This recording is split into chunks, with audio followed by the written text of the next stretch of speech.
It's a music top 10, and this is 1973.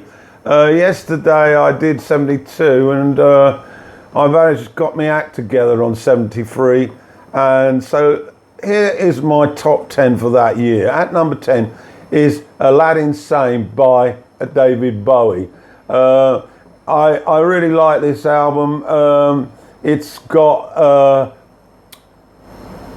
the classic Watch That Man on it, and also the Genie, and the title track is also very appealing. On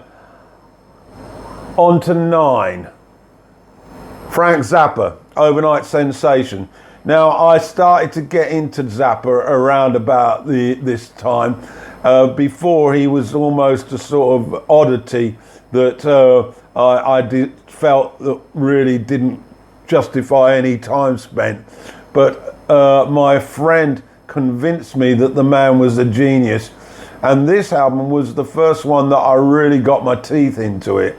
Appreciating the tremendous guitar player that he is, and the band who was capable of basically playing anything, and also the humor.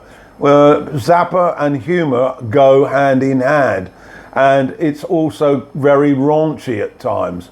So the highlights on here, 50/50, which is a real 100 mile an hour rock number with great guitar. Dirty Love, which is smoochy, as I said, and the famous Dynamo Hum. And the last track, Montano, is a very nice track indeed. On to number 8, Abandoned Luncheonette by Daryl Hall and John Oates. Again, this was the first album by this duo from Philadelphia that I really liked. Mainly because of the hit single, the sort of very, very fine She's Gone, with a lot of heavy arrangements, but also there's some tremendous countrified soul on it. I'm Just a Kid, Don't Make Me Feel Like a Man is another that I really do like. And there's a lot of variety on this album. It's not all just Philly soul. So check it out. At 7, Dixie Chicken by Little Feat. It was around about this time that I went to see them live in in London, and they really blew me away.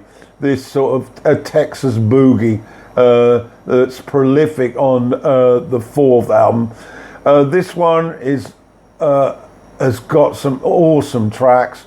On Your Way Down is a particular phase written by Alan Toussaint.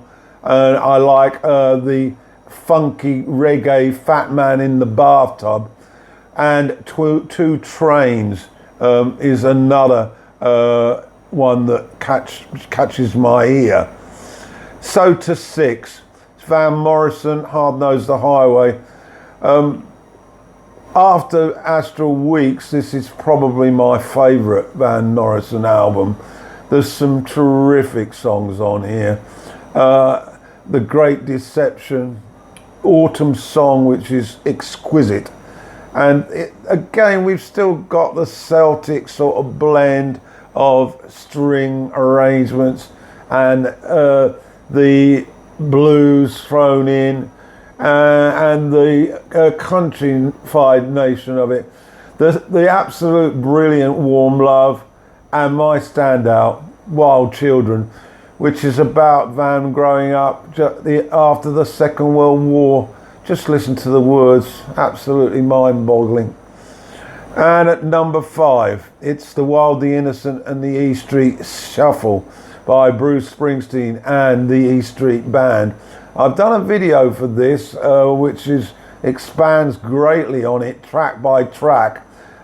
Just basically listen to it. It's his second album, and it's an absolute piece of genius. Incident on 52nd Street is the favourite for me on it. At number 4 is Dark Side of the Moon by Pink Floyd. Yes, Now, for many, this was the greatest album of all time. And certainly when it came out, it was up there. And that's why it retains its fourth position. I did play it to death like everybody else, and it waned in its appreciation. But recently I listened to it again and watched a documentary about it, and it is really a remarkable piece of work. The Great Gig in the Sky, which was recently sang on Roger Waters' solo tour, was an absolute gem of harmonies from these two women. And of course, who can forget Money, the hit, minor hit, and Us and Them. Number 3. It's Stevie Wonder, Inner Visions. As I recalled, the 72 double act of Music of My Mind and Talking book, he then followed it up with this, Inner Visions. Well, it's as good. In fact, it's difficult to really place them in 1, 2, 3 because they're all of a high standard. I particularly like Don't You Worry About a Thing and Too High, and the classic funky rock Living in the City. So we're at 2 now, and it's Steely Dan, Countdown to Ecstasy. This is their second album, and they'd streamlined really to a trio. That's Donald Fagen, Walter Beckers, and Denny Diaz, with session musicians. But they added in Rick Derringer on this one, and he is absolutely fantastic on Showbiz Kids. I particularly like Bodhisattva, and King of the World closes it, but it's a beautiful album. So my number 1 for 1973 is the Eagles' Desperado. To say that I played this a lot is an understatement. This became almost a daily listen to. I just fell in love with the concept of the cowboy and the way it was told. It epitomizes all that sort of Butch Cassidy type of feel.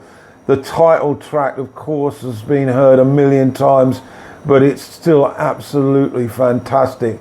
I love Outlaw Man, and Tequila Sunrise and Saturday Night are also tremendous.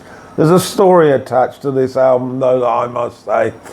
I was working as an officer in charge in a children's home run by the local authority, and I had been separated from my wife, and I was trying to get my emotional relationships back on track.